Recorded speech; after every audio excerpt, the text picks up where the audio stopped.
Welcome back to the Class Concurrent Gaming Podcast, a weekly podcast where we look at the history and development of some of the greatest video games of all time. I'm your host, RxDude22. This week's episode, we're going to visit a game from the Xbox console. This game defined the Xbox console, and its series is still a long-lasting series today. This particular game has been declared one of the greatest games in this series. We're going to look at Halo 2 today. All the information from this podcast is provided by Wikipedia. Let's jump right into it. Halo 2 is a 2004 first-person shooter game developed by Bungie and published by Microsoft Game Studios for the Xbox console. Halo 2 is the second installment in the Halo franchise and a sequel to 2001's critically acclaimed Halo Combat Evolved. The game features new weapons, enemies, and vehicles, another player character, and shipped with online multiplayer via Microsoft's Xbox Live service. In Halo 2 Story Mode, the player assumes the roles of the human Master Chief and alien Arbiter in a 26th century conflict between the United Nations Space Command, the Genocidal Covenant, and the Parasitic Flood. After the success of Halo Combat Evolved, a sequel is expected and highly anticipated. Bungie found inspiration in plot points and gameplay elements that had been left out of their first game, including online multiplayer. A troubled development and time constraints forced cuts to the scope of the game, including the wholesale removal of a more ambitious multiplayer mode, and necessitated a cliffhanger ending to the campaign's game mode. Among Halo 2's marketing was an early alternate reality game called I Love Bees that involved players solving real-world puzzles. Bungie supported the game after release with new multiplayer maps and updates to address cheating and glitches. The game was followed by a sequel, Halo 3, in September of 2007. Halo 2 was a commercial and critical success and is often listed as one of the greatest video games of all time. The game became the most popular title on Xbox Live, holding that rank until the release of Gears of War for the Xbox 360 nearly 2 years later. Halo 2 is the best-selling first-generation Xbox game, with more than 8 million copies sold worldwide. The game received critical acclaim, with the multiplayer lauded. In comparison, the campaign and its cliffhanger ending was divisive. The game's online component was highly influential and cemented many features as standard in future games and online services, including matchmaking, lobbies, and clans. Halo 2's marketing heralded the beginnings of a video game as blockbuster media. A port of the game for Windows Vista was released in 2007, followed by a high-definition remake as part of the Halo Master Chief Collection in 2014. Gameplay. Halo 2 is a shooter game. Players primarily experience gameplay from a first-person perspective, with a viewpoint shifting to third person for vehicle segments. Players use a combination of human and Covenant weaponry and vehicles to progress through the game's levels. Certain weapons can be dual-wielded, allowing the player to trade accuracy, the use of grenades, and melee attacks for raw firepower. The player can carry 2 weapons at a time, or 3 if dual-wielding, with 1 weapon remaining holstered, with each weapon having strengths in different combat situations. Most Covenant weapons, for example, eschew disposable ammo magazines for a contained battery, which cannot be replaced once depleted. However, these weapons overheat if fired continuously. Human weapons are less effective at penetrating shields and require reloading ammunition, but cannot overheat due to the prolonged fire. Players can hijack enemy vehicles and quickly assume control of them. The player is equipped with a damage-absorbing shield that regenerates when not taking fire. Their health bar is not visible. The game's campaign mode offers options for both single-player and cooperative multiplayer participation. In campaign mode, the player must complete a series of levels that encompasses Halo 2's storyline. These levels alternate between the Master Chief and a Covenant elite called the Arbiter, who occupy diametrical opposed roles in the story's conflict. Aside from variations in storyline, the Arbiter differs from Master Chief only in that his armor lacks a flashlight. Instead, it is equipped with a short-duration rechargeable form of active camouflage that disappears when the player attacks or takes damage. There are 4 difficulty levels in campaign mode: easy, normal, heroic, and legendary. An increase in difficulty will result in an increase in the number of rank, health, damage, and accuracy of enemies, a reduction of duration and an increase in recharge time for the Arbiter's new active camouflage, a decrease in a player's health and shields, and occasional changes in dialogue. Enemy and friendly artificial intelligence is dynamic, and replaying the same encounters repeatedly will demonstrate different behavior. Multiplayer. Like Halo Combat Evolved, the Xbox version of Halo 2 features a multiplayer system that allows players to compete with each other in split-screen and system-link modes. In addition, it adds support for online multiplayer versus Xbox Live. The Xbox Live multiplayer and downloadable content features of the Xbox version of Halo 2 were supported until the discontinuation of the service in April 2010. With the final multiplayer session concluding May 10th, almost a month after the service was officially terminated. Multiplayer for the PC version of the game used Games for Windows Live. PC multiplayer servers were taken offline in June of 2013. Instead of implementing multiplayer by having players manually join lobbies, as was common in games at the time, Halo 2 used matchmaking. Players choose the general type of match they want to play, and the game selected a map and game type and automatically found other players. This playlist system automated the process of finding matches to keep a steady flow of games available at all times, and combined a skill ranking system on top. Synopsis.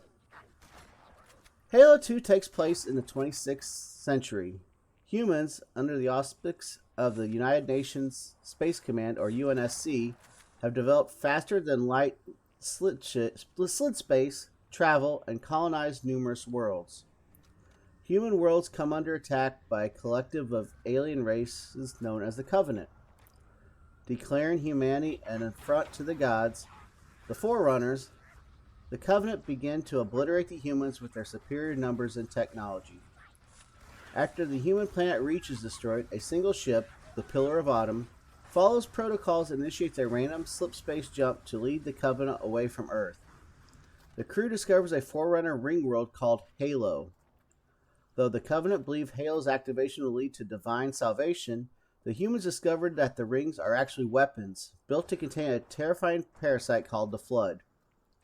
The human super soldier, Master Chief Petty Officer John 117, and his AI companion Cortana learn from Halo's AI monitor 343 Guilty Spark that activation of the Halos will destroy all sentient life in the galaxy to prevent the Flood spread.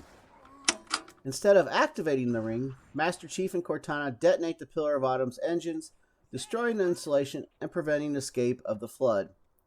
Master Chief and Cortana race back to Earth to warn of an impending invasion by Covenant forces. Plot of the game. Halo 2 opens with the trial of a Covenant elite commander aboard the Covenant's capital city ship of High Charity. For his failure to stop Halo's destruction, the elite is stripped of his rank, branded a heretic, and tortured by Tartarus, the chieftain of the Covenant brutes.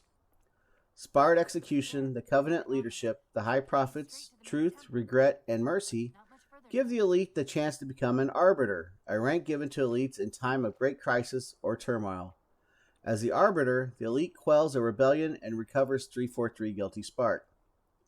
On Earth, Fleet Admiral Hood commends the Master Chief and Sergeant Avery Johnson for their actions at the first Halo, with Commander Miranda Keyes accepting a medal on behalf of her deceased father, Captain Jacob Keyes.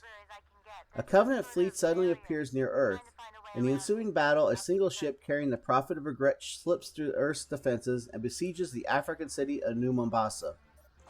Master Chief assists in repelling the invasion.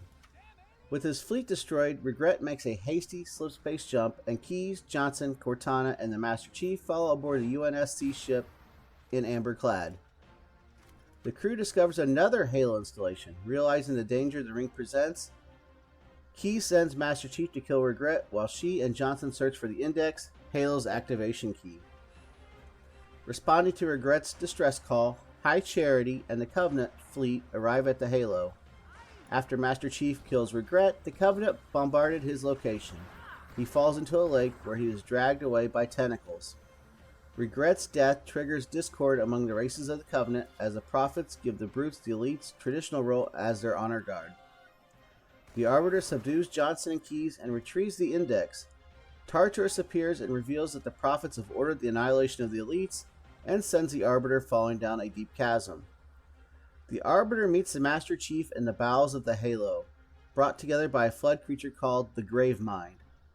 The Gravemind reveals to the Arbiter that the Great Journey is a lie, and sends the two soldiers to different places to stop Halo's activation. The Master Chief is teleported to High Charity as the Covenant falls into civil war.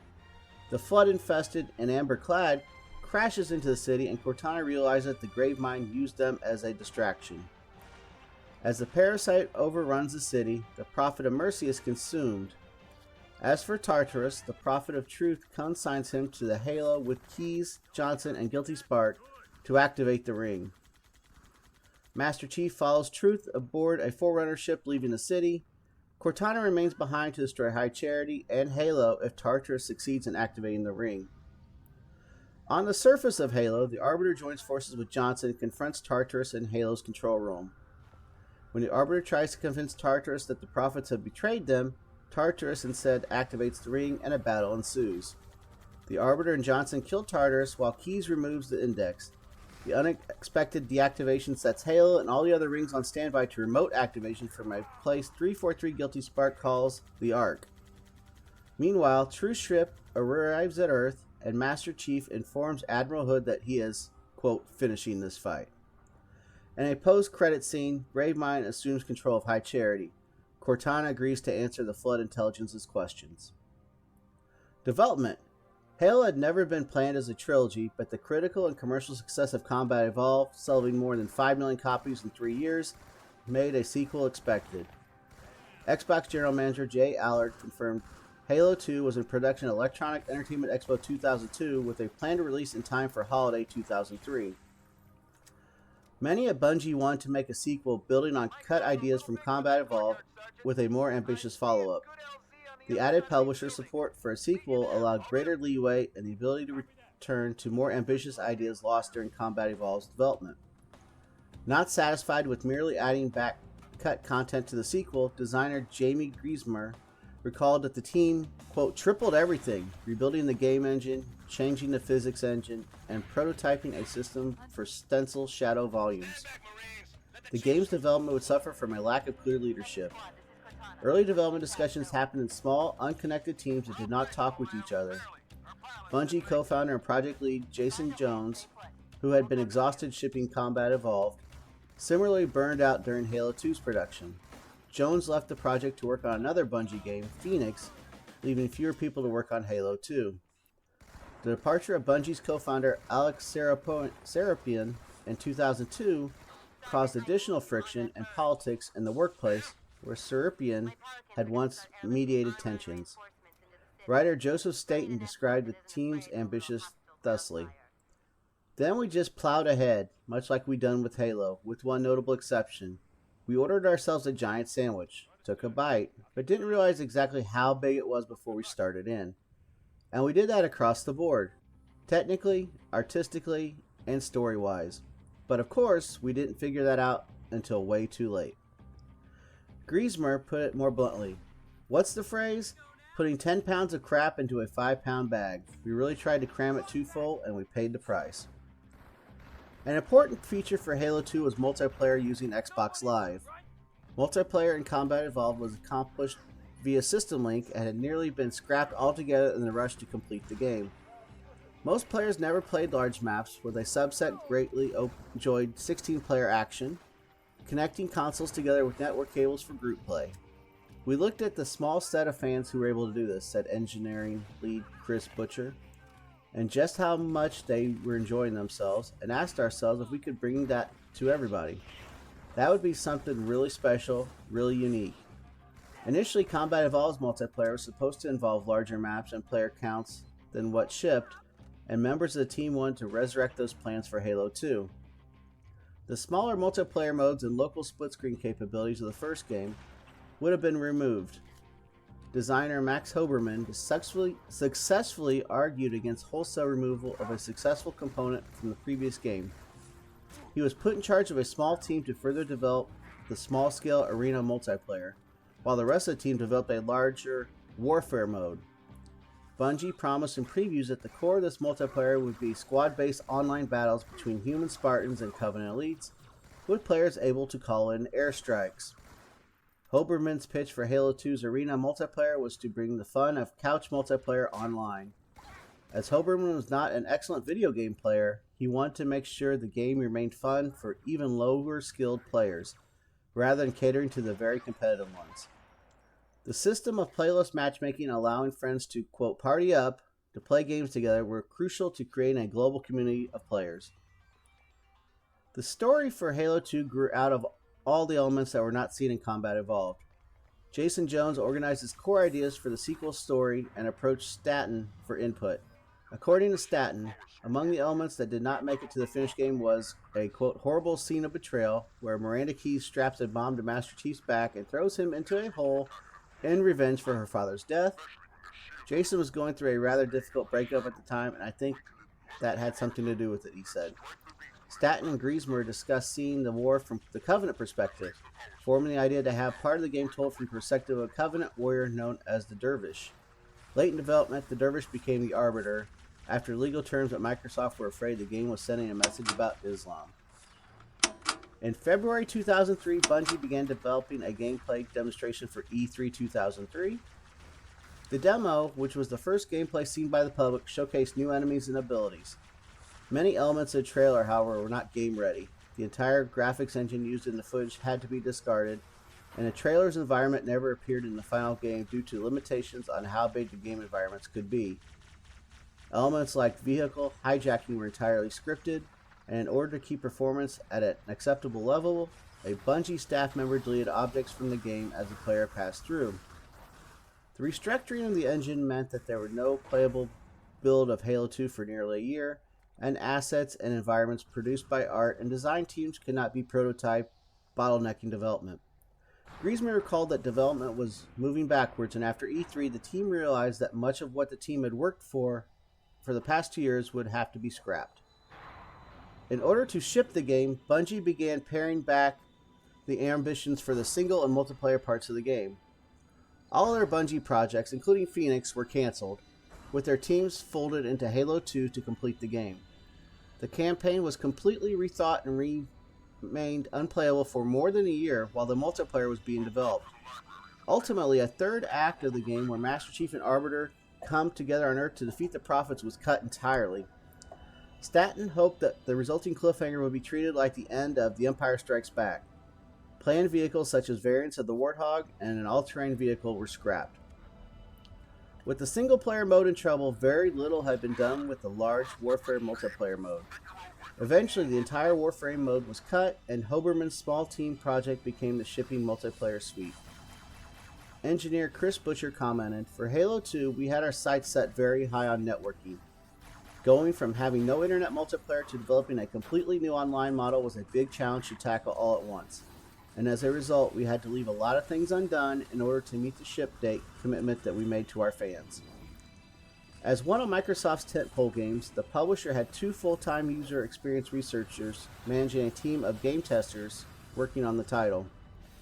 The researchers used playtests, surveys, and usability testing to provide Bungie with input on how the game would be received. Feedback of the game's matchmaking system was very unfavorable, with the testers preferring the control offered by traditional servers. Researchers John Hobson recalled that while they suggested to Bungie they should change the matchmaking system, the developers remained steadfast their new approach would be better in the real world. Hobson later agreed with their choice, saying that his team had only narrowly avoided ruining the game. To test real-world network conditions, Bungie ran a closed alpha of the multiplayer with 1,000 Microsoft employees for 5 weeks. Outside of Bungie, Combat Evolved's success had become a problem for Halo 2's development, as the success of the Xbox platform was riding on Halo. Microsoft originally pressured Bungie to have the game ready as a launch title for Xbox Live in November 2002, which Bungie employee told them was impossible.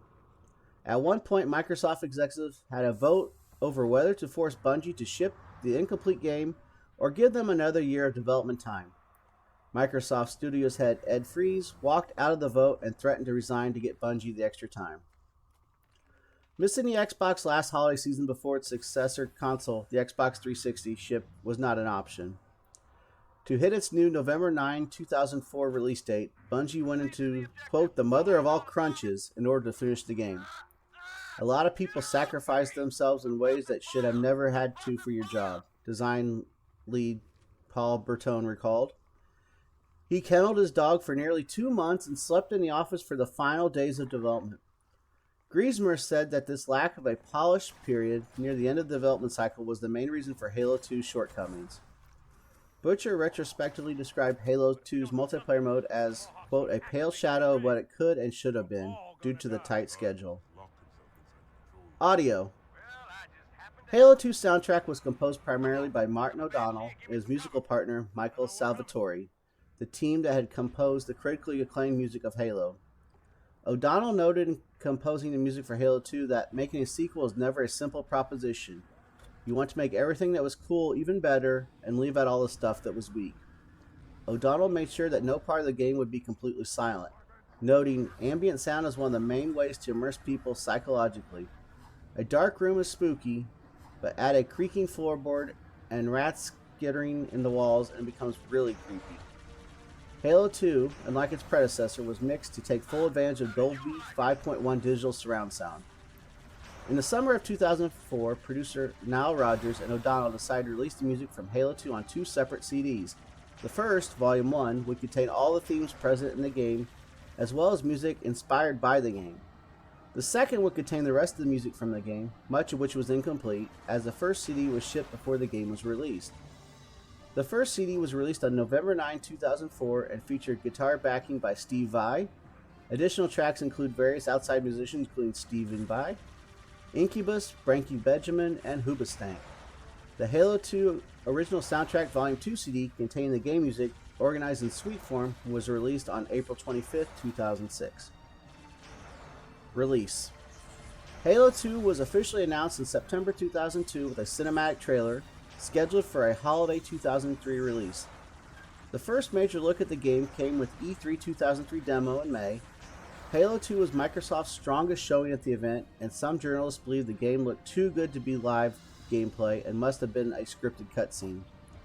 After delays, the game was shifted to a first quarter 2004 release, then to holiday 2004. The final November 9 release date was confirmed by E3 2004, where the game multiplayer was playable on the show floor. Microsoft executive Peter Moore rolled up his sleeve to reveal the date tattooed on his bicep. Microsoft intended to market Halo 2 not just as a video game, but as a cultural event. Part of its widespread appeal would come from the social nature of the game's multiplayer, but Microsoft also heavily promoted and marketed the game. A trailer for the game was shown in movie theaters, making Halo 2 the first video game so advertised. Hype for the title was fueled by the press, with Microsoft telling one journalist that their Halo 2 review would be the most consensual of their career. The marketing heavily focused on Master Chief and the defense of Earth, leaving the reveal of the Arbiter as a playable character as a surprise. Halo 2's release was preceded with promotions and product tie-ins. There was a Halo 2 celebrity pre-release party at E3 2004, in which a private home was transformed to replicate the world of Halo, complete with camouflage marines and roaming Cortanas. Launch events were held worldwide, with players waiting for hours in a line that stretched 2 blocks in Times Square, New York City. The French version of the game leaked on the internet in October and circulated widely. In addition to more traditional forms of promotion, Halo 2 was also part of an elaborate alternate reality game project called I Love Bees. Microsoft approached 42 Entertainment's Ellen Lee, who had helped launch the Xbox with Microsoft, on producing a tie-in game. I Love Bee cost an estimated $1 million. The game centered on a hacked website, supposedly a site about beekeeping, where an AI from the future was residing. The project garnered significant attention, drawing attention away from the ongoing 2004 presidential election. The game won an award for creativity at the 5th Annual Game Developers Choice Awards and was nominated for a Webby Award. Ultimately, nearly 3 million people participated in the game. Halo 2 was sold in a Standard Edition and Limited Collector's Edition. The Collector's Edition includes the game packaged in a metal case. It also includes bonus content on an extra DVD, such as a making of documentary, art gallery, and audio test. The instructional booklet is also written from the Covenant point of view rather than from the UNSC point of view used in the regular edition. Sales. Halo 2 first released on November 9, 2004 in Canada, Australia, New Zealand, and the United States. Anticipation for the game was high. A record 1.5 million copies were pre-ordered 3 weeks before release. Massive lines formed at midnight releases of the game at more than 7,000 stores across North America and attracted significant media attention. This was followed by releases on November 10, 2004 in France and parts of Europe, and November 11th in the UK, Japan, and elsewhere. The game released in 8 languages and a total of 27 countries. The game sold 2.4 million copies and earned up to $125 million in the US in its first 24 hours on store shelves, outgrossing the film Pirates of the Caribbean Dead Man's Chest as the highest grossing release in entertainment history at the time. The game sold 260,000 units in the United Kingdom in its first week, making it the 3rd fastest selling title in that territory. It ultimately received a double platinum sales award from the Entertainment and Leisure Software Publisher Association, indicating sales of at least 600,000 copies in the United Kingdom. It was the 2nd best-selling game of 2004 in the United States after Grand Theft Auto San Andreas, where it sold 4.2 million copies that year. On release, Halo 2 was the most popular video game on Xbox Live, holding that rank until the release of Gears of War for the Xbox 360 nearly 2 years later. In the first 10 weeks of release, players collectively logged 91 million hours playing the game. By June 2006, more than 500 million games of Halo 2 had been played and more than 710 million hours logged on Xbox Live. Over 5 million players had played by 2007. Halo 2 is the best-selling first-generation Xbox game with at least 6.3 million copies sold in the United States and 8.46 million copies in total. Reception. Halo 2 received critical acclaim upon release. On review aggregates site Metacritic, the Xbox version has an overall score of 95 out of 100. Critics judged it a worthy successor to the acclaimed Combat Evolved. GameSpot's Greg Kasavin wrote that the game generally successfully built on its predecessor's foundation, and despite shortcomings, the game's breadth of content made it one of the best action games available. The game's audio-visual presentation was praised. Multiplayer especially was noted in being the best on Xbox Live at the time. Game Informer, along with numerous other publications, rated it higher than Halo Combat Evolved, citing enhanced multiplayer and less repetitive gameplay. Most critics noted that Halo 2 stuck with the formula that made its predecessor successful, and was alternatively praised and faulted for this decision. Edge's review concluded that Halo 2 could be summed up with a line from its script: "It's not a new plan, but we know it'll work." The game's campaign mode received some criticism for being too short, and for featuring an abrupt cliffhanger ending. GameSpot noted that although the story switching between the Covenant and human factions made the plot more intricate, it distracted the player from Earth's survival and the main point of the game, where Edge labeled the plot a confusing mess of fan-fiction sci-fi and bemusing Episode 2 style politics. Halo 2 won multiple awards at the 8th Annual Interactive Achievements Award, including Console Game of the Year, Console First Person Action Game of the Year, Outstanding Achievement in Online Gameplay, and Outstanding Achievement in Sound Design, as well as nomination for Game of the Year. The game received more than 38 individual awards. It received runner-up placements in GameSpot's 2004 Best Shooter, Best Sound Effects, and Best Original Music categories across all platforms. The game was listed in Electronic Gaming Monthly's The Greatest 200 Video Games of Their Time in 2006.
And that will conclude episode 9 of the weekly Class Concurrent Gaming podcast, where we dive into the history and development of some of the greatest video games of all time. We have additional content here on YouTube as well. We have a monthly Hall of Fame podcast. We have gameplay trailer videos as well. You can also catch live content from me over on Twitch at twitch.tv/Class Concurrent Gaming. And as of this podcast, we are going to be releasing live each week on Spotify, the same day it comes out on YouTube, and it's on multiple other platforms for podcasts as well. So check us out. If you can't watch us, you can now listen to us.